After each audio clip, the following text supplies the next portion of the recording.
사도행전 19장 한 절씩 교독하도록 하시겠습니다. 아볼로가 고린도에 있을 때에 바울이 윗지방으로 다녀 에베소에 와서 어떤 제자들을 만나 이르되 내가 믿을 때 성령을 받았냐 이르되 아니라 우리는 성령이 계심도 듣지 못하였노라. 바울이 이르되 그러면 너희가 무슨 세례를 받았느냐 대답하되 요한의 세례니라. 바울이 이르되 요한의 백의 세례를 베풀며 백성에게 말하되 내 뒤에 오신 이를 믿으라 하였으니 이는 곧 예수라 하거늘 그들이 듣고 주 예수 이름으로 세례를 받으니 바울이 그들에게 안수하며 성령이 그들에게 임하심으로 방언도 하고 예언도 하니 모두 12사람쯤 되니라. 바울이 회당에 들어가 석 달 동안 담대히 하나님 나라에 관하여 강론하며 권면하되 어떤 사람들은 마음이 굳어 순종하지 않고 무리 앞에서 이 도를 비방하거늘 바울이 그들을 떠나 제자들을 따로 세우고 두란노 소원에서 날마다 강론하니라. 2해 동안 이같이 하니 아시아에 사는 자들은 유대인이나 헬라인이나 다 주의 말씀을 듣더라. 하나님이 바울의 손으로 놀라운 능력을 행하게 하시니 심지어 사람들이 바울의 몸에서 손수건이나 앞치마를 가져다가 병든 사람에게 얹으면 그 병이 떠나고 악기도 나가더라. 이에 돌아다니며 마술하는 어떤 유대인들이 시험 삼아 악기 들린 자들에게 주 예수 이름을 불러 말하되 내가 바울이 전파하는 예수를 의지하여 너에게 명하노라 하더라. 유대 한 제사장 스게와의 7 아들도 이 일을 행하더니 악기가 대답하여 이르되 내가 예수도 알고 바울도 알거니와 너희는 누구냐 하며 악기 들린 사람이 그들에게 뛰어올라 눌러 이기니 그들이 상하여 벗은 몸으로 그 집에서 도망하는지라.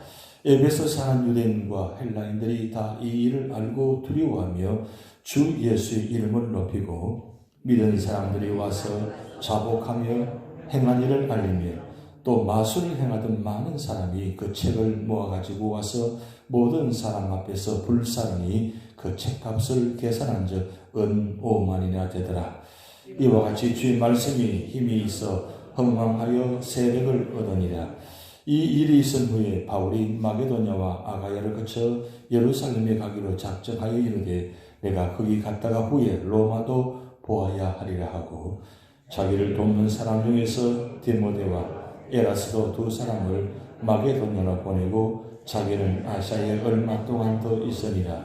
그때쯤 되어 이 도로 말미암아 적지 소동이 있었으니 즉 드메데로라는 은던 은장색이 은으로 아데미 신상모형을 만들어 직공들에게 적지 않은 벌이를 하게 하더니 그가 그 직공들과 그러한 영업하는 자들을 모아 이르되 여러분도 알거니와 우리의 풍족한 생활이 이 생업에 있는데 이 바울이 에베소뿐 아니라 그의 전 아시아를 통하여 수많은 사람을 권유하여 말하되 사람으로서로 만든 것들은 신이 아니라 하니 이는 그대들도 보고 들은 것이라. 우리의 이 영업이 천하해질 위험이 있을 뿐 아니라 큰 여신 아데미 신전도 무시당하게 되고 온 아시아와 천하가 위하는 그의 위험도 떨어질까 하노라 하더라. 그들이 이 말을 듣고 분노가 가득하여 외쳐 이르되 크다 에베소 사람의 아데미하니 온 시내가 요란하여 바울과 같이 다니는 마게도냐 사람 가이오와 아리스토가를 불러 붙들어 일제히 연극장으로 달려 들어가는지라. 바울이 백성 가운데로 들어가고자 하나 제자들이 말리고 또 아시아 관례 중에 바울의 친구된 어떤 이들이 그에게 통지하여 연극장에 들어가지 말라 권하더라. 사람들이 외쳐 어떤 일은 이런 말을 어떤 일은 저런 말을 하니 모인 무리가 분란하여 태반이나 어찌하여 모이는지 알지 못하더라. 유대인들이 무리 가운데서 알렉산더를 권하여 앞으로 밀어내니 알렉산더가 선짓하며 백성에게 변명하려 하나 그들은 그가 유대인인 줄 알고 다 한 소리로 외쳐 이르되 크다 에베소 사람의 아데미에 하기를 2시간이나 하더니 서기장이 무리를 진정시키고 이르되 에베소 사람들아 에베소 시가 큰 아담이와 제우스에게서 내려온 우상의 신전지기가 된 줄을 누가 알지 못하겠느냐? 이 일이 그렇지 않다 할 수 없으니 너희가 가만히 있어서 무엇이든지 경솔히 아니하여야 하리라. 신전의 물건을 도둑질하지도 아니하였고 우리 여신을 변호하지도 아니한 이 사람들을 너희가 붙잡아 왔으나 만일 데메드리오와 그와 함께 있는 직공들이 누구에게 고발할 것이 있으면 재판날도 있고 총독들도 있으니 피차 고초할 것이요 만일 그 외에 무엇을 원하면 정식으로 민회에서 결정할지라. 오늘 아무 까닭도 없는 이 일에 우리가 소요 사건으로 책망받을 위험이 있고 우리는 이 불집회에 관하여 보고할 자료가 없다고 합독하시겠습니다. 이에 그 모임을 흩어지게 하니라. 아멘. 사도행전 18장 23절부터 21장 14절까지 3차 전도여행에 기록된 부분입니다. 오늘 19장은 사도 바울이 2차 선교여행 마지막 부분에 에베소에 잠깐 들렀다가 안디옥에 돌아갔다가 다시 지금 2차 선교여행 끝나고 3차 여행을 바로 시작하면서 이제 오늘 본문에 보면 에베소에 집중적으로 복음 전하는 장면이 나타납니다. 에베소에서 특별히 2년 3개월이라는 긴 시간 동안 머물면서 복음을 전합니다. 이 에베소 지역은 소아시아 지역의 가장 중요한 지역입니다. 그래서 사도 바울이 이 지역을 그냥 지날 수가 없는 거죠. 그래서 2차 선교행 끝나면서 마지막 이 에베소에 들렀다가 끝나면서 다시 3차를 시작하면서 안디옥에 출발해서 이 에베소에 도착해서 복음을 전하는데 사도 바울이 복음을 전하면서 항상 가는 곳마다 제일 먼저 복음 전하는 곳이 회당에서 전했습니다. 왜냐하면 회당은 그때 당시에 유대인들이 헬라파 유대인들이 모여서 예배드리는 곳이기 때문에 특별히 유대인들은 가는 곳마다 제일 먼저 세우는 곳이 회당입니다. 여러분 뉴저지도 여러분 가시는 각 지역들 보면 회당들이 다 있을 것입니다. 이 회당에서 모여서 말씀을 강론하고 말씀을 상고하고 그렇게 삶의 중심이 모두가 회당으로 진행됩니다. 그래서 우선 복음 전하기 가장 쉬운 곳이 이 회당이기 때문에 가서 복음을 전하는데 회당에서 복음을 전하면 유대인들이 그 말씀을 듣다가 가만히 있지 않습니다.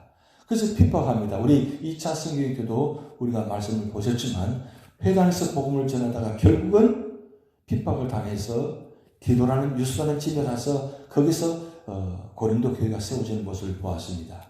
여기도 마찬가지예요. 에베소 지역에서 와서 복음을 전하는데 회당에서 복음을 전하다가 보니까 이 유대인들이 가만히 있지 않아요. 결국 핍박을 당합니다. 그래서 오늘 본 말씀에 9절 말씀을 보면 두란노 서원이라는 곳이 있습니다. 이 두란노 서원을 세워가지고 이곳에서 2년 동안 집중적으로 복음을 전하면서 에베소 지역에 복음 역사가 시작됩니다. 그런데 복음을 전하면서 놀라운 기적들이 역사가 나타납니다. 손수건만 얹어도 막 병이 치유되고 낫고 이런 역사들이 많이 나타나요. 그러니까 이런 모습들을 보면서 이 가짜들이 등장하기 시작합니다. 흉내를 내기 시작한다는 거죠. 그러니까 오늘 말씀 보면 마술사들이 등장합니다. 마술사들이 이 모습 보면서 흉내내기 시작하는데 이 모습 보면서 우리나라에 속담이 생각났어요. 무슨 속담이냐면 꼴뚜기가 뛰냐 망둥이도 뛴다. 무슨 말인지 아세요? 꼴뚜기가 뛰니 망둥이가 뛴다. 자신을 분수도 없이 지각 없이 막 설치되는 사람들이 있다는 거죠. 바로 이 모습이에요. 마술사들이 등장해서 막 흉내를 내니까 이 보면 오늘 14절에 유대 한 제사장 스게와의 7 아들도 이 일을 행하더니 이렇게 합니다. 이 일을 행하는데 결국 어떻게 되냐? 악기가 가만히 보니까 기도차가 안 차거든요. 그러니까 진짜 가짜와 진짜의 구분을 구분하기 쉽지 않습니다. 진짜를 가짜하기가 쉽지 않고 가짜는 진짜를 잘 알아요. 근데 가짜가 가짜를 너무 잘한다는 사실을 알고 계세요? 가짜는 가짜를 잘 안다는 거예요. 근데 진짜는 가짜를 잘 몰라요. 왜? 가짜가 진짜를 둔갑에 있으니까 구분이 잘 안 가져요.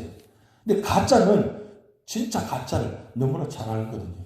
그래서 오늘 본 말씀 보면 이 가짜들이 등장해서 막 설쳐지니까 진짜 가짜 이 악기가 등장해서 나타나니까 어떻게 이기네요? 가짜도 진짜 가짜도 능력이 있는데, 근데 어둡잖게 흉내내는 이 가짜는 능력이 없어요. 그러니까 그런 이 말씀을 보면서 참 기가 막히다는 말씀 드는데, 중요한 건 이 복음 역사, 이 복음이 진짜잖아요. 이 복음이 진짜인데 아무리 가짜들이 복음의 진짜를 흉내낸다 할때도 그 가짜가 진짜가 될 수 있나요? 되지 못합니다. 결국은 이 진짜인 복음이 에베소 지역에 가짜가 문화가 설치되는 이 상황 속에서 결국 이 복음 역사가 이 에베소 지역에 나타나는 거죠. 그래서 이 말씀을 보면서 진짜인 우리가 예수 그리스도를 믿고, 그리고 진짜 예수님이 어떤 분인가를 확실히 알고, 그리고 그 진짜 예수님을 믿고 세상 속에 나가야만 세상 속에 승리할 수 있다는 거예요. 여러분, 가짜를 진짜를 이겨낼 수가 없습니다. 오직 진짜만이 이 세상 속에서 승리할 수 있다는 거죠. 여러분, 사자성어가 있어요. 수락석출이라는 말이 있어요. 수락석출. 이 말은 물이 빠지면 돌이 드러난다, 이런 말이에요. 그러니까 시간이 지나가면 진짜는 드러난다는 거예요. 시간이 지나가면 갈수록 진짜와 가짜가 구분되어진다는 거죠. 근데 중요한 건 세상은 그런 모습으로 돌아갑니다. 근데 그 세상의 문화가 교회 안에도 만약에 있다면 어떻게 될까요? 교회 안에도 만약에 이런 모습이 드러난다면 어떻게 될까요? 그러면 교회 안에 가짜가 드러나서 진짜를 이어가게 되고 진짜를 힘들어한다면 어떻게 될까요? 이때 진짜 중요한 건 진짜는 진짜가 되어야만 이 가짜들을 이겨낼 수 있다는 겁니다. 그리고 세상적인 방법으로 교회 안에서는 해서는 안 된다는 거예요. 왜? 교회는 진짜만이 세워진 것이고 진짜가 있어야만 진정한 교회가 세워지기 때문입니다. 이때 당시에 문화가 헬레닌 문화가 있고 유대인 문화가 있습니다. 유대인 문화전과 헬레닌 문화의 하나의 특징은 뭐냐면 학연과 지연을 중심되어 있다는 겁니다. 유대인 문화도 학연과 지연을 중심되어 있고 헬레닌 문화도 학연과 지연을 중심되어 있습니다. 그런데 이 유대인 문화와 헬레닌 문화가 결국 같이 만나는데 이 만나지는 지점에 이상하게도 유대인 문화와 헬라닌 문화가 만나는 지점에 이 학연과 지연이 만나지면 의기투합해집니다. 그러니까 이 의기투합하게 되면 진짜 문제가 생기기 시작한 거죠. 그런데 이 유대인 문화와 헬레닌 문화는 점을 이겨내는 방법이 한 가지밖에 없어요. 예수인줄 문화. 결국 예수 그리스도 복음만이 유대인 문화를, 헬레닌 문화를 이겨낼 수 있다는 거예요. 지금 사도 바울이 가는 곳마다 유대인 문화와 헬레닌 문화와 맞닥뜨려 있습니다. 특히 이 에베소 지역은 특히 더 강한 곳입니다. 헬레닌 문화가 가장 강한 곳이 이 에베소 지역입니다. 헬레닌 문화의 가장 강한 곳은 바로 우상이 많이 있다는 겁니다. 우리가 어제 말씀드린 대로 이 아덴 지역, 고린도 지역도 마찬가지 헬레닌 문화가 가장 왕성한 곳입니다. 그런데 신기하게도 이 헬레닌 문화가 강한 곳은 항상 우상이 많이 세워져 있다는 거예요. 결국 가짜들이잖아요.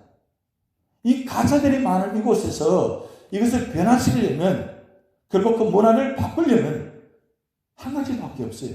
복음밖에 없어요. 그래서 복음이 세상 문화 속에 들어가서 이 문화를 바꾸려면 복음밖에 없어요. 근데 이 복음이 문화와 타협하게 되면 복음의 능력이 사라져버려요. 이건 심각합니다.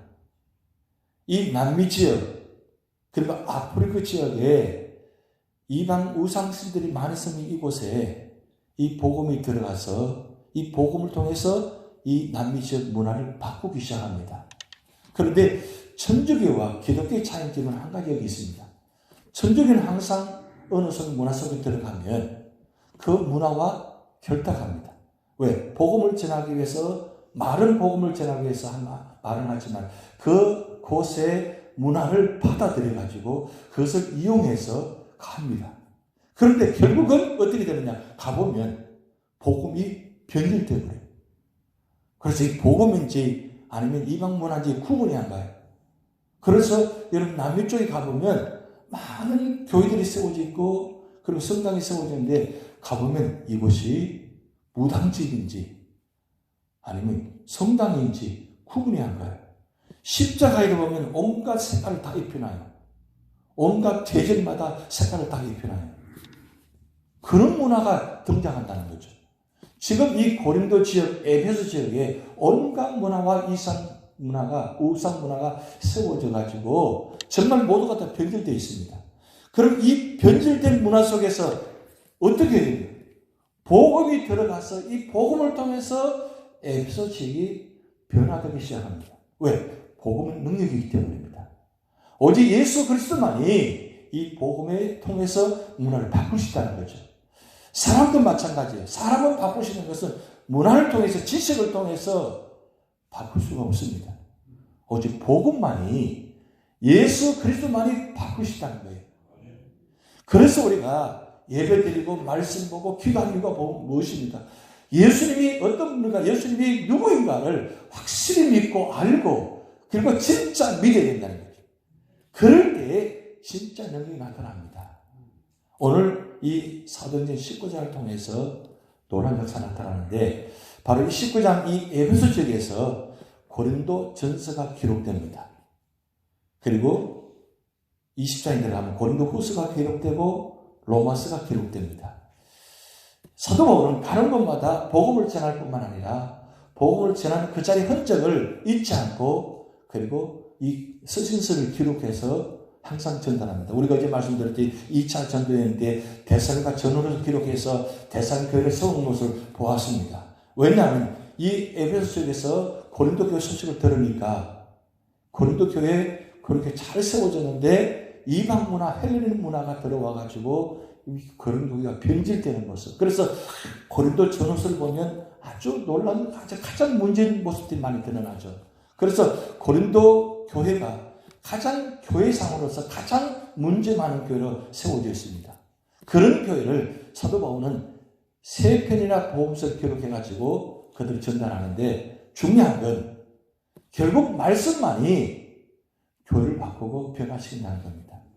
우리 교회가 이 마지막 때에 주님 오시는 그날까지 끝까지 이 교회가 세워지려면 단 한 가지 학연과 지연과 세상적인 문화로 세워서는 안 된다는 거예요. 결국은 예수님으로 복음으로 우리 교회 세워져 있을 때에 우리 교회는 끝까지 세워질 것입니다. 오늘 또 예수 이름으로 승리하신 여러분 되시기 바랍니다. 다 같이 기도하시겠습니다. 하늘에 계신 우리 아버지여, 이름이 거룩히 여김을 받으시오며 나라의 임하옵시며 뜻이 하늘에서 이룬 것 같이 땅에서도 이루어지이다.